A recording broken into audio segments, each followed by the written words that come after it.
Estamos aquí reunidos.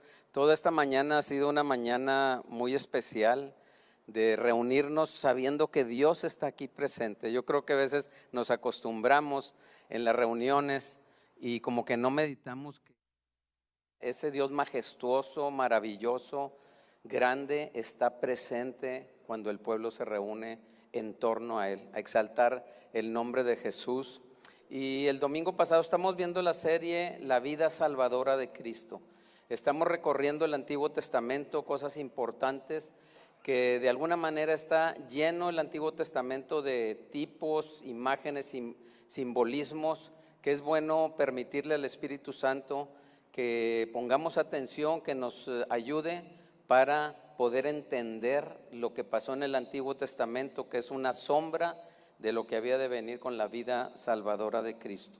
Y el domingo pasado nos compartían, el título creo que se llamó El asombro y el desierto, ¿verdad? O sea, cómo nos explicaban que no, el desierto no es un fracaso del todo, ¿verdad? Hay veces que estamos pasando por desiertos por nuestra situación, pero hay veces que Dios aprovecha el desierto y Él está también ahí en el desierto para conocerle más. Así es que no te sientas mal si estás pasando por pruebas, por situaciones, por esos desiertos que la realidad, si somos honestos, no se disfrutan tanto, pero sabemos que Dios está ahí y que nos permite conocerle para madurar, para desarrollarnos en la vida cristiana, siempre y cuando, como decían, no perdamos la capacidad de asombro, que aún en las pruebas, porque pues somos tentados a eso, pasan pruebas, situaciones que nos quieren distraer, nos quieren frenar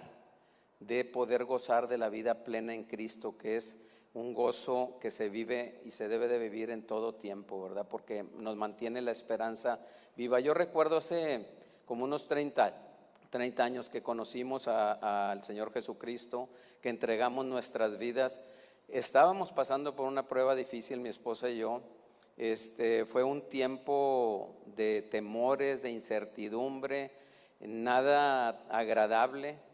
Y ahí fue cuando el Señor tuvo misericordia de nosotros y le conocimos. Entregamos nuestra vida y pasaron 3 años más de desierto. Pero una vez habiendo conocido la palabra de Dios, lo que Cristo hizo en cada una de nuestras vidas, eso nos mantuvo firmes, nos unió más, luchamos juntos, ¿verdad? Porque es importante que en un matrimonio haya esa unidad aún en al hacer guerra o en luchar para poder conquistar, ¿verdad? Y yo le doy gracias a Dios, mi esposa también.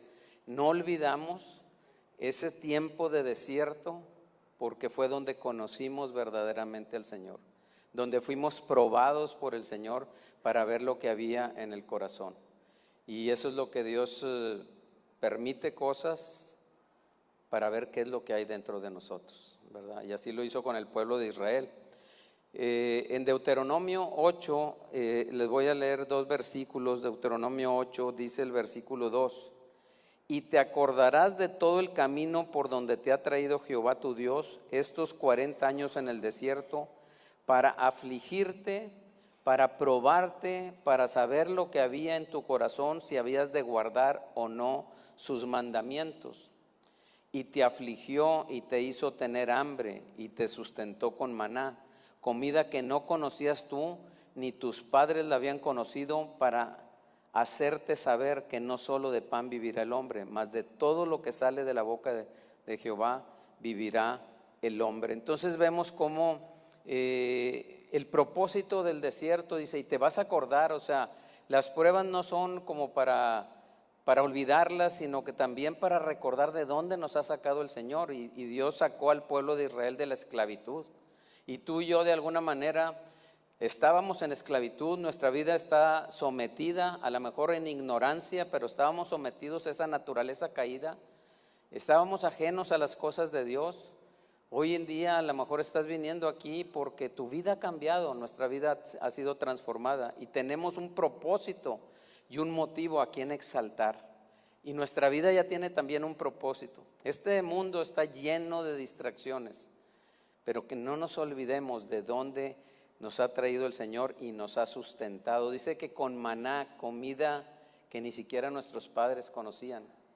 De hecho, ahorita en la actualidad, o sea, mucha gente no conoce el motivo o el significado del maná. De hecho, no hay ninguna repostería, ningún restaurante que produzca ese alimento que solamente el Señor lo pudo dar. Pero lo dio para sustentar al pueblo de Israel en el desierto, no para que estuvieran satisfechos en el desierto. Entonces, el motivo de o el título de este mensaje le he puesto la lucha por la conquista. La lucha por la conquista. O sea, Dios nos da algo, le dio al pueblo de Israel la promesa de la tierra prometida. Les dio esa tierra donde fluía leche y miel, donde era una tierra que todos deberíamos de estar ahí. Y entonces nos da, pero eso no quiere decir que nosotros nos quedemos estáticos, sino que hay una lucha que enfrentar para conquistar esa tierra. Ya ha sido dada, ya la victoria ya fue dada. Tú y yo tenemos preciosas y grandísimas promesas dadas por Dios, de las cuales no debemos de dudar de ninguna, pero también tenemos que coincidir con Él en cuanto a conquistar eso. Porque una cosa es conocer las preciosas y grandísimas promesas, pero otra cosa es apropiarnos de esas promesas. Y Dios tiene promesas especiales que están esperando para ti y para mí.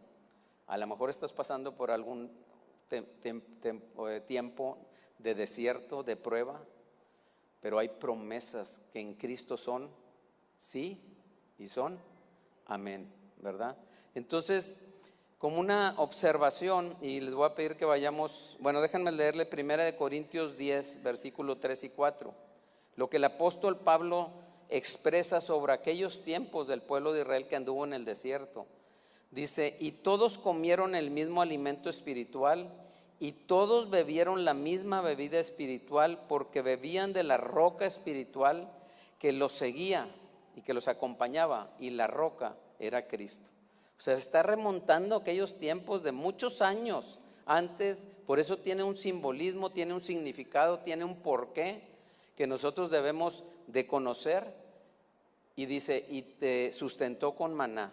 Y ya vimos una explicación de la presencia de Dios que te sustenta, que no te abandona, pero también dice, todos bebieron de la misma bebida espiritual que salía de la roca, y la roca era Cristo. Y ahora vamos a Éxodo capítulo 17, abre tu Biblia que ahí vamos a estar leyendo un pasaje de Éxodo capítulo 17 para entender lo que Pablo dijo ahí sobre la bebida espiritual, ¿verdad? Muchas veces nosotros como que queremos manipular a Dios, queremos de alguna manera los beneficios, pero realmente dice que fuiste enriquecido en toda riqueza espiritual. Y eso es lo más importante, después viene todo lo demás, pero lo espiritual, lo que nos decían ahorita es lo que transforma nuestras vidas, lo que nos hace pasar las pruebas y los desiertos sabiendo que Dios está ahí. A veces son sentimientos como de abandono. No sé si hayas pasado situaciones o estés pasando ahorita como que no encuentras la salida, no encuentras esa satisfacción plena y te sintieras como que estás solo o estás sola. Pero Dios está ahí, Dios lo sustentó. De hecho, la roca donde fluyó esa agua es Cristo. Y en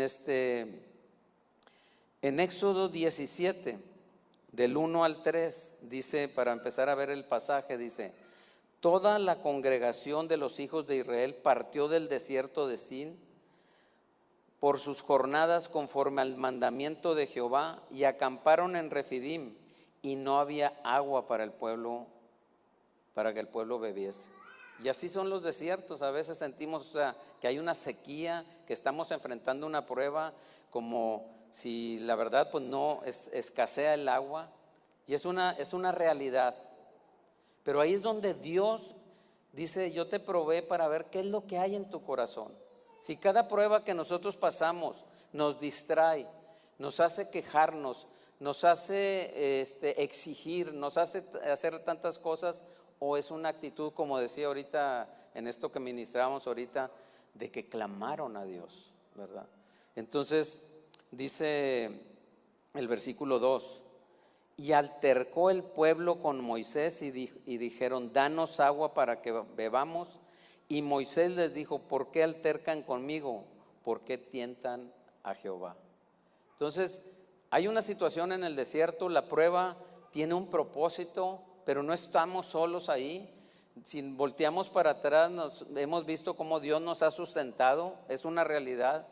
Dios no te deja tirado ahí en el desierto. No es el propósito de Dios que permanezcamos en el desierto. Y entonces la actitud del pueblo fue la costumbre que ellos tenían de quejarse, de altercar. De hecho, altercar es reprender con dureza y con severidad. Imagínate a Moisés, o sea, no era de una queja así nada más liviana, sino verdaderamente estaban altercando, estaban atentando aún en contra de su vida, ¿verdad? Y esto nos hace reflexionar y decir: oye, ¿qué actitud estoy teniendo yo ante las pruebas o ante los desiertos? Y el pueblo era la costumbre, dice el versículo 3: y así que el pueblo tuvo ahí sed y murmuró contra Moisés y dijo: ¿por qué nos hiciste subir de Egipto para matarnos de sed a nosotros, a nuestros hijos y a nuestros ganados? Entonces vemos que el altercar es tentar, o el murmurar es tentar, no contra Moisés, sino verdaderamente estaban tentando contra Dios. Y a veces nosotros no reconocemos la situación que estamos pasando, echamos culpas a otros, y eso se convierte en que estamos tentando. A veces llegamos a tentar a veces a Dios, y tentar es inducir a alguien a hacer algo que no quiere hacer o que no debe de hacer. Así inducimos a Dios cuando altercamos y murmuramos.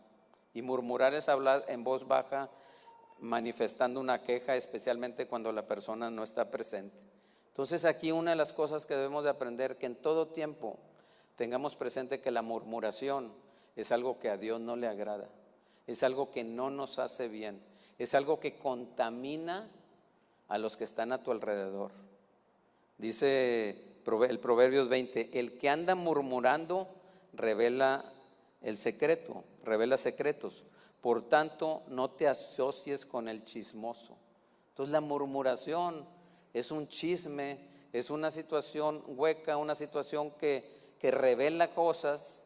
Y dice Proverbios 26: por falta de leña se apaga el fuego, y donde no hay chismoso se calma la contienda. Entonces evitemos, ser chismosos, ser murmuradores, pero también evitemos asociarnos con personas que son así. Por eso es importante la palabra de Dios. Y esto pasa hoy en día cuando el enfoque está en mi necesidad y pierdo la capacidad de asombro que nos comentaban el domingo pasado. Y eso es lo que no debemos hacer, perder una capacidad de asombro del Dios maravilloso, que aun si nosotros somos chismosos, murmuradores, o que batallamos con un área, Dios sigue siendo asombroso y maravilloso, y podemos acercarnos a Él con confianza para poder salir de eso. Versículo 4 y 6 dice del capítulo 17 de Éxodo: entonces, fíjense, era un pueblo que murmuró, un pueblo que altercó contra Moisés, un pueblo que tentó a Dios, un pueblo que exigía en la situación que estaba pasando, pero ellos, era su costumbre. La costumbre de ellos no era clamar a Dios. Y fíjate la actitud diferente de Moisés. Moisés muy bien podía quejarse también de ellos, pero él clamó a Dios. Y ahorita veíamos, o sea, que no dejemos y no pasemos por alto el que tenemos el acceso a clamar a un Dios misericordioso, poderoso, que es el que puede transformar aún en la enfermedad, transformarla en salud, ¿verdad? Entonces dice que él clamó a Dios. Moisés clamó a Dios diciendo: ¿qué haré con este pueblo? De aquí un poco me van a apedrear. O sea, estaba fuerte el altercado del pueblo, la exigencia. Perdieron la capacidad de reconocer lo que Dios había hecho. Tú y yo no debemos de olvidarnos de las cosas pasadas, no quedarnos ahí, sino decir: Señor, cuando estuve en esta situación que para mí parecía imposible. Que como decía hace rato, pasamos un tiempo de prueba, pero damos gracias a Dios por ese tiempo de prueba que duró más de 3 años, porque cuando conocimos al Señor ya estábamos en prueba, pero después tuvo el tiempo perfecto y seguimos como 3 años siendo probados por el Señor y vimos la mano de Dios, y eso nos sirvió para conocerlo, que Dios está en nuestras debilidades. De hecho, Dios nos escogió así como somos, con nuestras debilidades, porque Él está más interesado en lo que puede hacer contigo y conmigo, en nuestras imperfecciones. No pretendamos ser perfectos, pero sí que no olvidarnos que Dios ve lo que puede hacer en tu vida y en mi vida. Y entonces dice, entonces clamó Moisés, y Jehová dijo a Moisés: pasa delante del pueblo y toma contigo de los ancianos de Israel, y toma también en tu mano tu vara que golpeaste el río, y ve. He aquí que yo estaré delante de ti ahí sobre la peña de Horeb, y golpearás la peña, y Moisés, saldrán de ellas agua, y beberá el pueblo. Y Moisés lo hizo así en presencia de los ancianos de Israel. Entonces aquí vemos un principio: no luches solo. Toma a los ancianos, toma a la iglesia. O sea, no podemos vivir vidas independientes, y menos en un desierto. Entonces, y ver entender qué es lo que Dios ha hecho, qué es lo que te ha dado, cuál es la vara esa con la que le pidió a Moisés: oye, ¿qué tienes en la mano? Pues la vara. Y esa vara ya había hecho cosas, y no por la vara, sino Dios. Por eso trae simbolismos. Dios respaldando la necesidad en la que se enfrentaba Moisés, hizo proezas con esa vara, abrió el mar, golpeó las aguas. O sea, ¿cómo perder esa capacidad de asombrarnos de ese gran Dios? La imagen es muy clara. Esto representa a Cristo crucificado. Esa peña donde fueron refrescados el pueblo, un pueblo quejumbroso, un pueblo murmurador, un pueblo que altercaba, que tentaba a Dios, pero Dios nunca lo dejó de sustentar. Y eso representa Cristo muriendo, siendo azotado por cada uno de nosotros. Un pueblo sediento y perdido, pero que fue refrescado por esa agua. Representa el comienzo. Es ahí donde todos debemos de comenzar, porque si no hemos comenzado nuestra vida cristiana con la muerte, con un Cristo golpeado, azotado, sufriente, que mezcló el dolor con el amor por cada uno de nosotros, no hemos empezado, iglesia. Por eso es importante empezar reconociendo, como ahorita recordábamos en la Santa Cena, la muerte del Señor Jesucristo, el pago que Él hizo. Debemos de tenerlo siempre presente, valorarlo y no perder esa capacidad. Entonces, por partida triple, el pueblo fue bautizado en Moisés cuando pasaron por las aguas. El pueblo fue sustentado por el maná, y el pueblo fue refrescado con la piedra o con la roca golpeada, que es el sacrificio de Cristo. Dice el versículo 7: y llamó el nombre de aquel lugar Masá y Meriba, por la rencilla de los hijos de Israel, y porque tentaron a Jehová diciendo: ¿está pues Jehová entre nosotros o no? Entonces fíjense nada más cómo él le puso nombre a ese lugar, porque ahí fue donde altercó el pueblo con Dios. Tentó a Dios, perdieron esa capacidad de reconocer lo que Dios había hecho, y aún se preguntan: ¿está Dios entre nosotros o no? Y nosotros debemos de tener la seguridad de que Dios está presente aún en tus debilidades. De hecho, en tus debilidades el poder de Dios se perfecciona, y ese es un Dios maravilloso.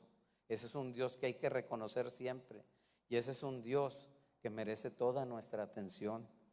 Entonces vemos la tragedia de la iglesia en el desierto. Fíjense lo que dice 1 Corintios 10:5. ¿Cuál fue la tragedia de la iglesia en el desierto? Dice: pero de los más de ellos no se agradó Dios, por lo cual quedaron postrados en el desierto.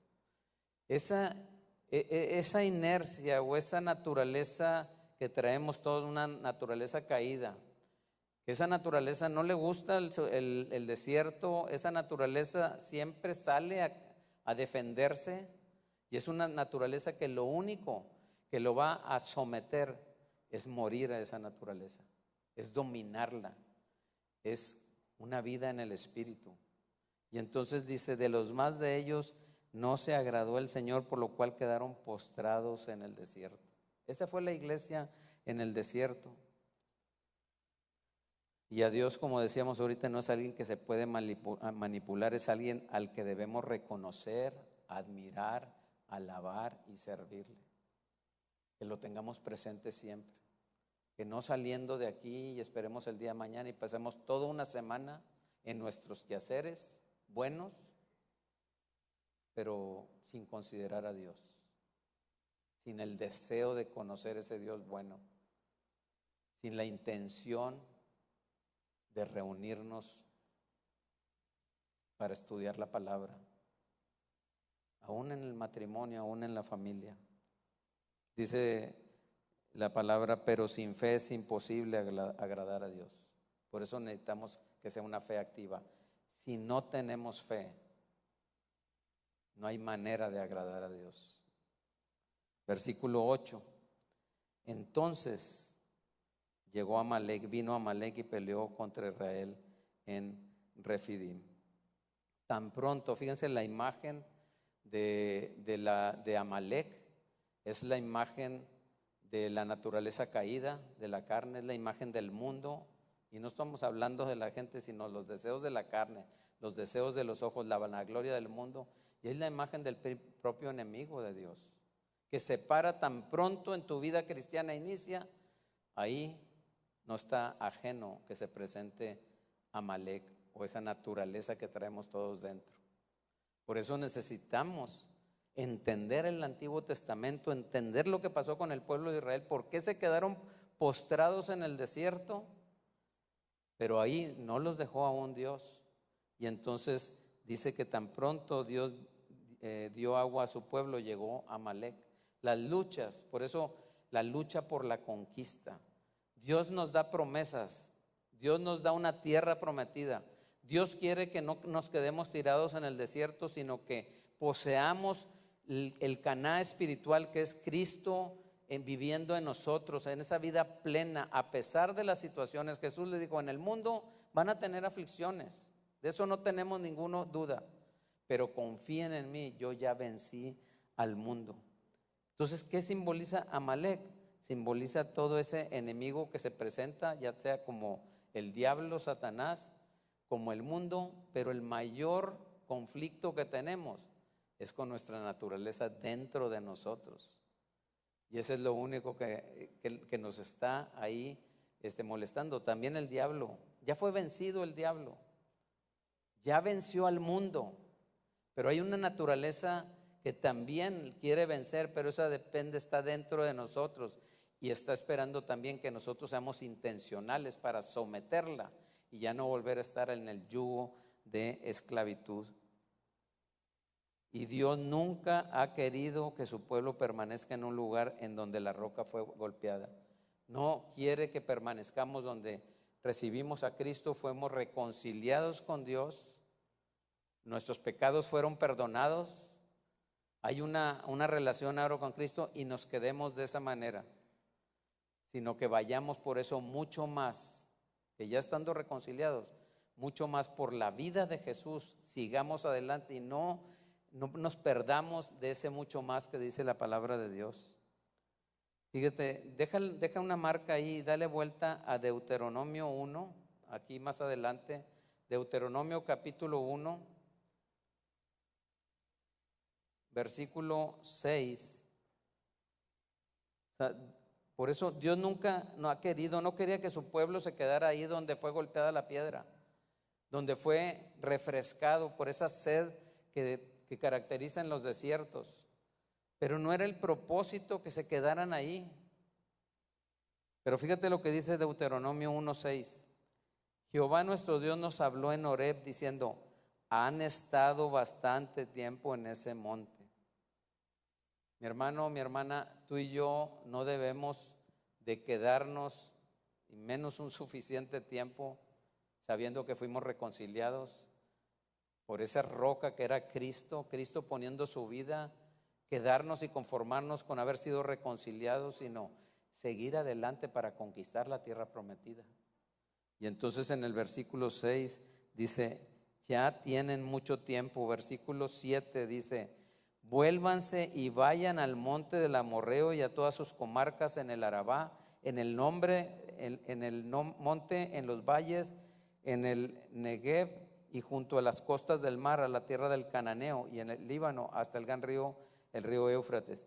Miren, yo les he entregado la tierra, entren y posean la tierra que Jehová juró a vuestros padres Abraham, Isaac y Jacob, que les daría a ellos y a su descendencia después de ellos. O sea, aquí vemos la imagen clara. Dios no está contento con que su pueblo se quede estancado ahí con esa reconciliación. Nuestra vida cristiana tiene que ir dando fruto, tiene que ir madurando. El desierto es bueno porque ahí conocemos a Dios. El desierto y las pruebas son buenas porque son por donde vemos la fidelidad de Dios y maduramos en conocerlo. Y estamos preparados para saber que Dios está presente. Y dice, miren y entren y posean la tierra. Dios nos dio la tierra. Jesús puso su vida. Jesús venció a la muerte y al pecado, resucitó.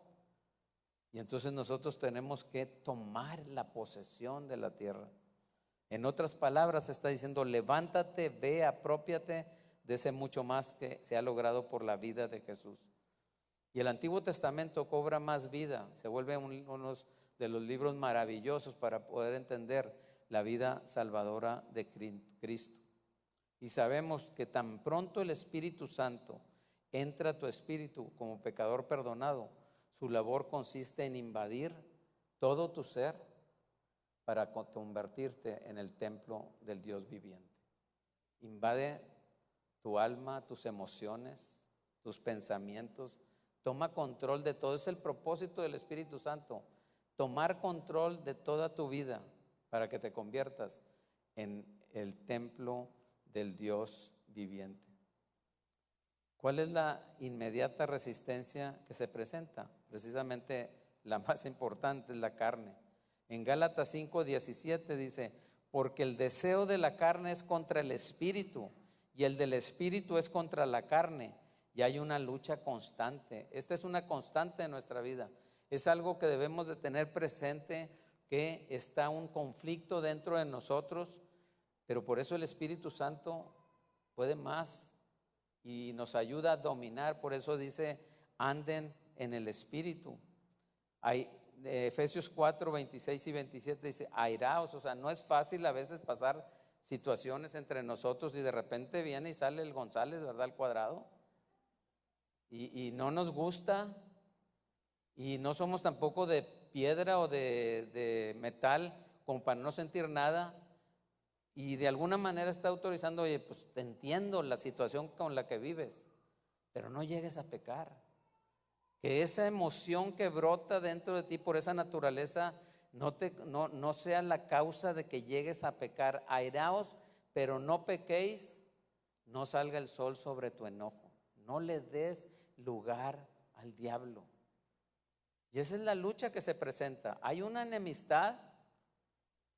Y de alguna manera Dios entiende nuestra condición, pero lo que debemos estar cuidando es que esa condición no se quede sin que pase un día. O sea, que como les decía, cuando nos enojaba mi esposa y yo, cuando yo me enojaba con ella, les decía jugando que buscaba los días nublados para que durara más el enojo, ¿verdad?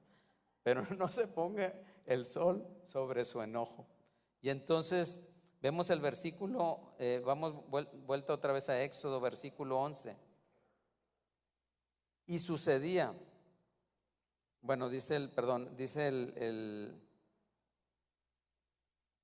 que saliera, que no peleara solo, e hizo Josué como le dijo Moisés. Y el 11, y sucedía que cuando alzaba Moisés su mano, Israel prevalecía, mas cuando él bajaba su mano, prevalecía Amalec. Entonces vemos aquí que el principio es muy claro. La victoria contra Amalek, contra la carne, contra esa situación interior, es dada por Dios, no puede ser ganada por nosotros. Solamente puede ser recibida, y esto es por medio de la fe. Es un carácter firme, un carácter que reconoce a Dios. A veces nosotros andamos luchando en nuestras propias fuerzas. Dice Proverbios 21:31, el caballo se alista para el día de la batalla, mas Jehová es el que da la victoria. No intentes con tus propias fuerzas, no, que no te gane la queja, el altercarte contra alguien, sino que domine tu corazón la fe firme en lo que Dios te da, lo que ya te ha dado. Si nosotros nos vamos pareciendo más a Jesús, ese carácter, a veces aún compasivo y misericordioso, es el que te da la victoria. Y entonces, cuando Moisés bajaba las manos, Amalek prevalecía. Y Josué luchaba por una batalla que estaba ya perdida. Cuando tú lo haces con tus propias fuerzas, cuando a veces te fatigas, te puedes cansar, te puedes distraer, estamos luchando una batalla que ya está perdida. Pero cuando Moisés mantuvo su brazo bien alto, Josué prevalecía y pudo disfrutar la victoria ya ganada. Y hoy, iglesia, hay muchos luchando una batalla que ya está perdida, intentando por sus propias fuerzas derrotar las sutilezas del pecado. Pero voy a decirte algo, no vas a poderla ganar así. Si nosotros luchamos con nuestras propias fuerzas, poniendo a lo mejor, justificándonos a nosotros mismos, la batalla va a ser perdida. No vamos a ganar nada. Y es una batalla que se perdió en el primer Adán. Pero el nuevo Adán, que es Jesucristo, Él ganó la victoria por nosotros.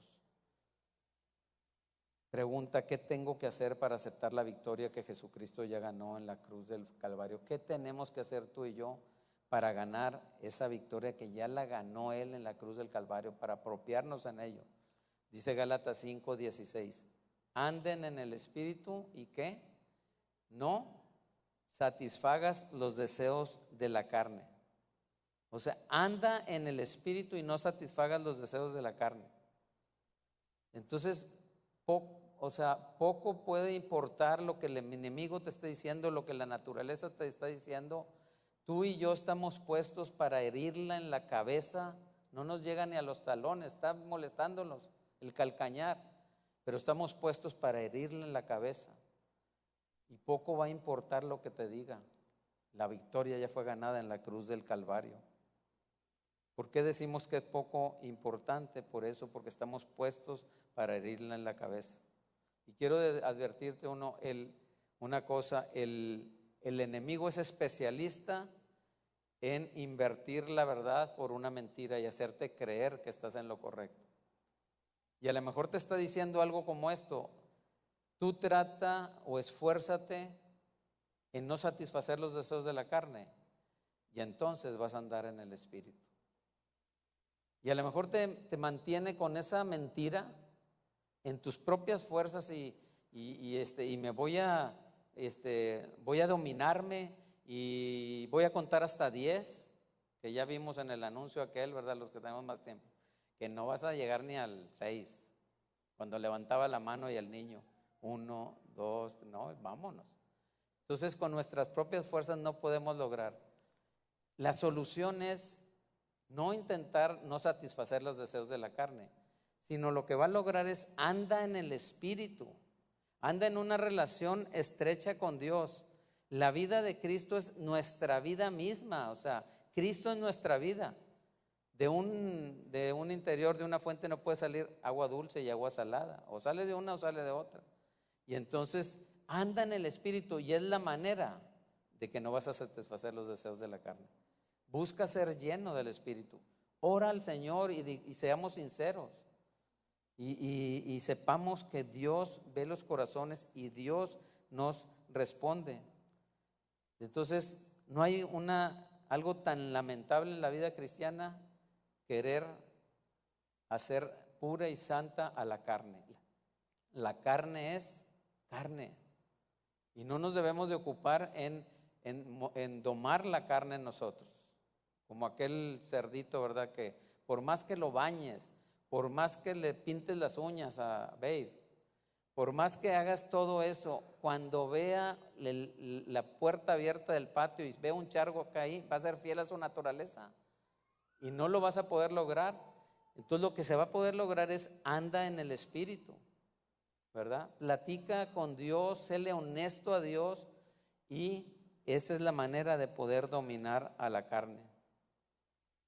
Que tengas una actitud dependiente y podamos andar en el Espíritu, para que ese andar en el Espíritu produzca el gozo de la vida salvadora de Cristo. Versículo del capítulo 17, 12. Y las manos de Moisés se cansaban por lo que tomaron una piedra y la pusieron debajo de él, y se sentó sobre ella, y Aarón y Hur sostenían su mano, el uno de un lado y el otro de otro. Así hubo en sus manos firmeza hasta que se puso el sol. Versículo 13. Y Josué deshizo a Amalec y a su pueblo a filo de espada. Entonces vemos aquí muy importante en 2 Corintios 10, versículo 3, somos humanos, en la Nueva Traducción Viviente, somos humanos, pero no luchamos como lo hacen los humanos. Usamos las armas poderosas de Dios, no las del mundo, para derribar las fortalezas y el razonamiento humano y para destruir argumentos falsos. Entonces sí, Josué usó una espada física, pero esa victoria estaba ganada en el monte alto, donde estaba Moisés, donde estaba Aarón, donde estaba Hur.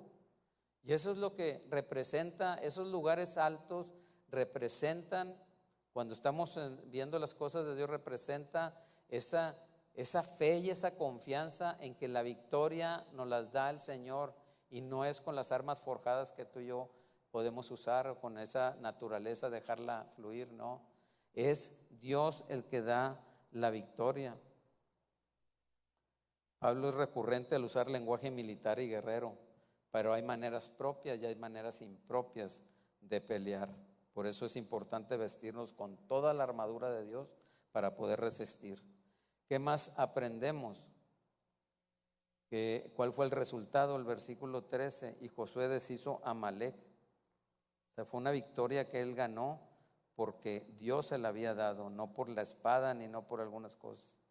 Versículo 14, y Jehová dijo a Moisés, escribe esto para memoria en un libro, y di a Josué que raeré del todo la memoria de Amalec de debajo del cielo.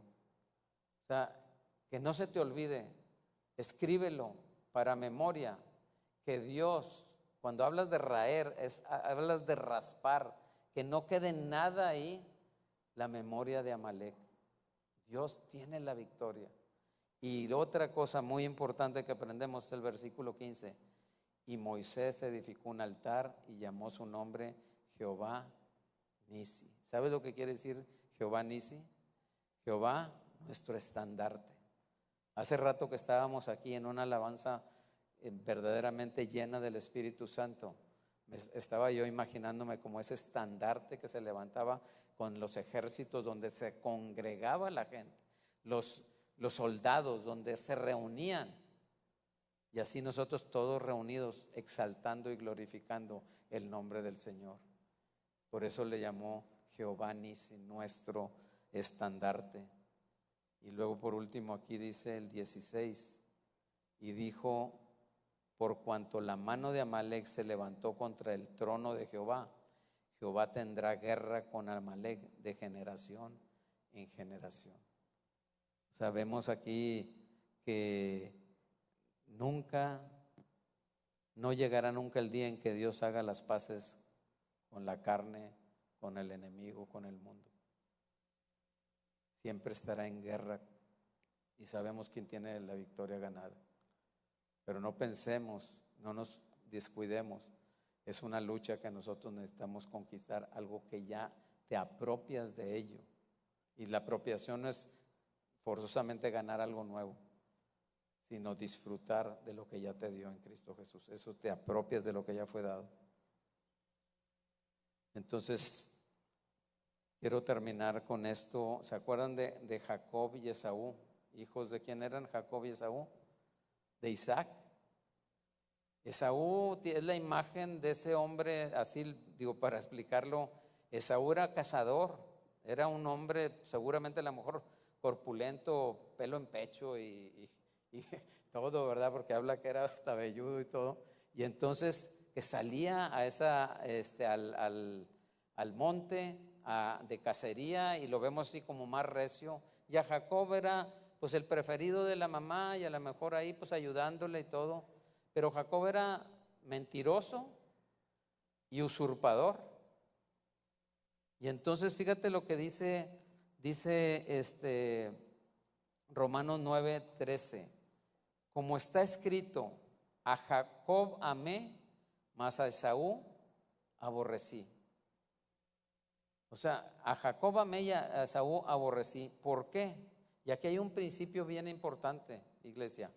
Esaú tomó en poco la primogenitura, o sea, la herencia, eso que era establecido, y la cambió por un guiso rojo.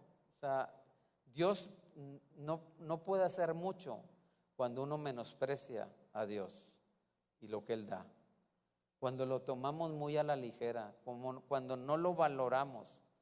Y Esaú fue lo que hizo, que prefirió satisfacer su deseo momentáneo a tal grado. ¿Qué pasaría por su mente? Oye, pues eso de la escuela dominical que nos enseñaron, que eso no es cierto.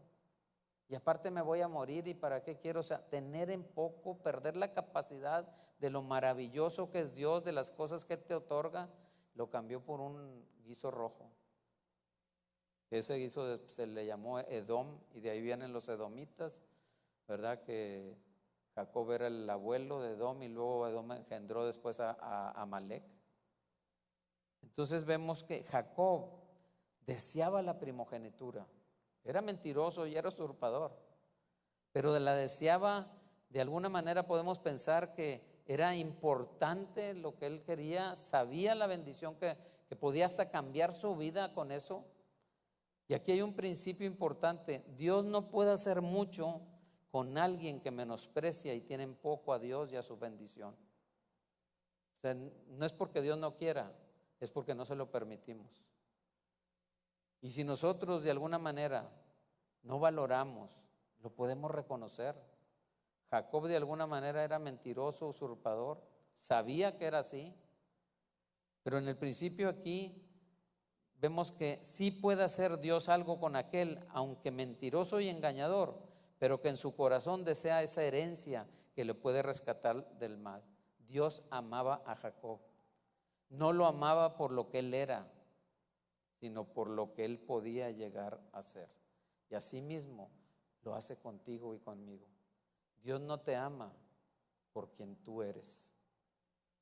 Y es importante reconocer si soy un mentiroso, si soy un chismoso, si soy alguien distraído que no valora las cosas de Dios. Es importante reconocer, es el secreto para decirle: Señor, pero yo no puedo solo. Y entonces Dios ve en lo que tú te puedes convertir.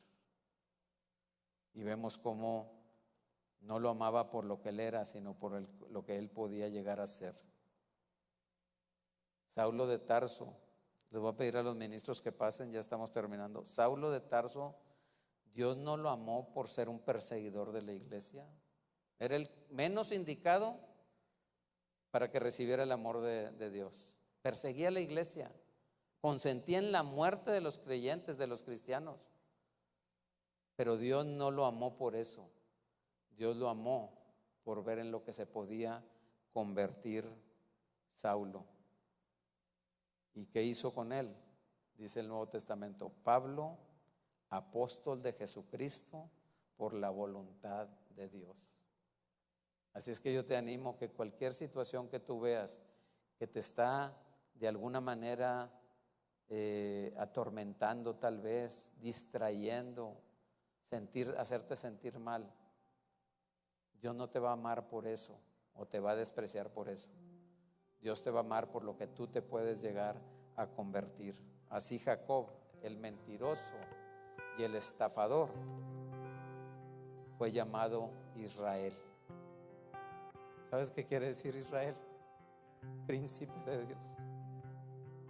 Cuando nosotros reconocemos nuestras debilidades y nuestras condiciones que a veces nos frustran, nos distraen, nos desaniman, nos hacen mantenernos alejados de Dios, yo quiero decirte que el amor de Dios es más grande, que ve en ti en lo que tú te puedes llegar a convertir, un príncipe de Dios. Y así Jacob se convirtió en Israel. Te voy a pedir que nos pongamos de pie. Es importante recibir la palabra y entender la vida salvadora de Cristo. Que esa vida es la promesa cumplida en el sacrificio de Cristo y en la resurrección de Cristo. Y yo quisiera dejar un momento, ha sido una mañana tan especial, donde hemos clamado a Dios por aquellos seres queridos que están pasando por situaciones difíciles. Pero también es importante hoy clamar por nosotros mismos.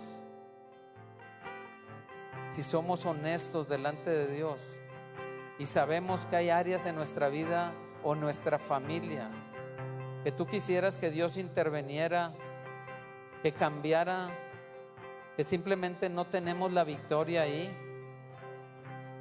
el altar está abierto. Puedes pasar y decirle: Señor, te amo, pero necesito tu ayuda. Puedes pasar aquí al altar y tener este momento de sincerarnos con Dios y decirle: Señor, hay áreas en nuestra vida, tal vez me fatigo, tal vez estoy afanado, tal vez no he valorado lo que tú me has dado, pero Dios es bueno y Dios puede hacer cosas grandes cuando reconocemos que Él es el Dios incomparable y el Dios maravilloso.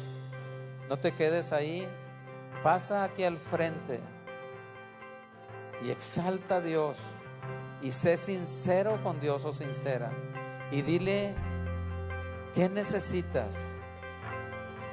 ¿Qué te está persiguiendo? ¿Qué te está afligiendo? A Moisés le dijo: ¿qué traes en tu mano? Una vara. Y Moisés puso muchas excusas y dijo: no me van a creer, es más, van a pensar que tú no me has hablado. Y tantas cosas que puso por delante Moisés, pero le dijo: tira esa vara, y se convirtió en una serpiente. Y Moisés como que se asustó y huía de esa serpiente, pero le dijo: vuélvete y tómala por la cola, y la tomó y se volvió a hacer la vara. Y así le demostró muchas veces que Dios es el que da la victoria, que no es tu esfuerzo personal, sino es la fe activa en lo que Cristo ya hizo por ti y por mí. Dile que desea ser lleno del Espíritu Santo, que desea salir de aquí transformado con una visión clara y no volver a quedarnos mucho tiempo en el lugar donde estás, sino que sigas adelante como un soldado que marcha a la guerra y conquista lo que ya Dios le ha dado. Señor, yo te doy muchas gracias, Padre, por mis hermanos, por esta iglesia, por las familias, por los varones, por las mujeres, por los niños. Padre, pidiéndote, Señor, que nos ayudes a poseer esa vida espiritual en Cristo Jesús, esa vida plena en Cristo.